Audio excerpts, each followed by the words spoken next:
ଆଜିଠାରୁ ରାଜ୍ୟରେ ଯୁକ୍ତ 2 କଳା ଓ ବାଣିଜ୍ୟ ବିଭାଗର ବୋର୍ଡ ପରୀକ୍ଷା ଆରମ୍ଭ ହୋଇଯାଇଛି।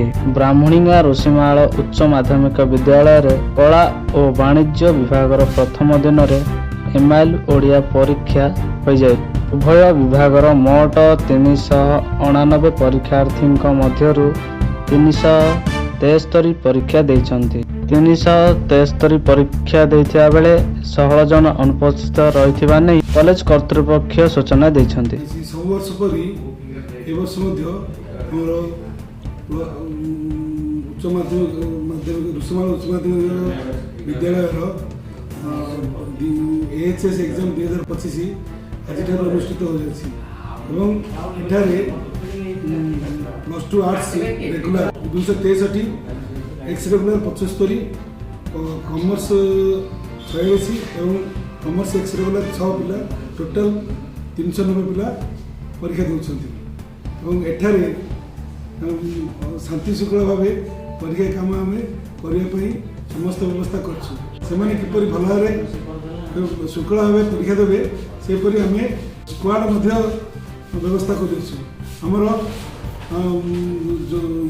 ହବ୍ରୁ ଆସିଛନ୍ତି ଜଣେ ସାର୍ ଆସିଛନ୍ତି, ସେ ମଧ୍ୟ ସେ ଦାୟିତ୍ୱରେ ଅଛନ୍ତି ଏବଂ ସାର୍ ବି ଆସିକି ତାଙ୍କ କାର୍ଯ୍ୟ ସେବା କରୁଛନ୍ତି ଶାନ୍ତି ଶୃଙ୍ଖଳା ପାଇଁ। ଏବଂ ଆମେ ବି ଗୋଟିଏ ସ୍କ୍ୱାଡ୍ ଟିମ୍ କରିଛୁ ଯାହା ସମୟ ସମୟ ପିଲାମାନଙ୍କଠୁ ବୁଲିକି ସେମାନଙ୍କୁ ପରିଦର୍ଶନ କରିକି କପି ରଖିବା ପାଇଁ ଆମେ ସମସ୍ତ ବ୍ୟବସ୍ଥା କରିଛୁ।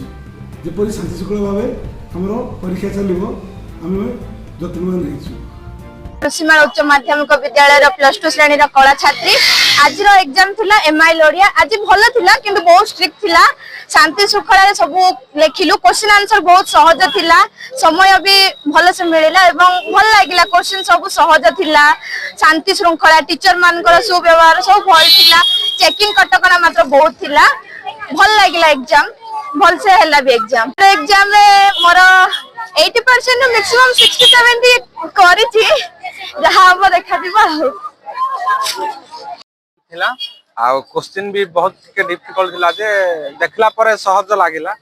आउ सार माने ठीक भाव में जगुथिले एवं सीसी कैमरा लागिथिला। भय टिके लागुथिला भी तथापि क्वेश्चन हमर परीक्षा भलो होइछि।